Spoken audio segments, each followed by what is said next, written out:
Hey there, I have a special treat for you today. We are going to be making a boy finger puppet. And the first thing I start by doing is making the hair just like I make on all of my finger puppets, and it takes just as long to do boy hair as it does to do girl hair. So I have a bunch of little fragment pieces of this black yarn that I just glue onto the head in little sections. And you do have to work kind of quickly with this, and you do have to layer quite a bit because otherwise you do see the glue. And it takes some time, it takes some fussing, and then you just wonder whether you should just put a hat on it or not. But anyway, it takes a little bit of time to get all of this in place, and I keep having to pull the hair back and add another layer in. And once it's really full and really done, then I can take the scissors and give him a trim and just kind of trim it down. But I do start by putting a lot more hair on him than he needs. So this one is going to have a little quiver with arrows in it, and I am cutting down tiny little slivers of felt to make little triangles, and then I am trimming down those toothpicks and filing the edges or the ends so it's not doesn't have any sharp bits at the one end. They do start to get dull on the pointy end so that my kids don't get hurt with them. But I am just really carefully and quite tediously adding little triangle flags to the tips of the arrows. So I end up making quite a few of them, and once that's done, then I can start getting the outfit for the boy.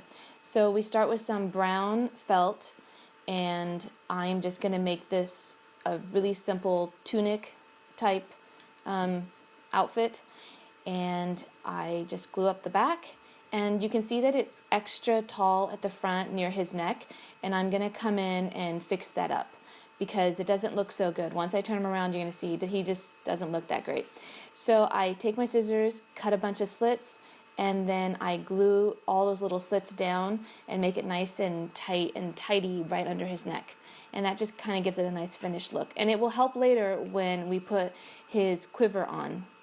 And I just trim up the bottom to make sure that he can stand. And now I have to work on making the quiver, and this was difficult. I had to kind of fuss with it a little bit, and I just, I guess the geometry kind of eludes me because I did not really know how to twist that felt until it made the right kind of shape that I wanted.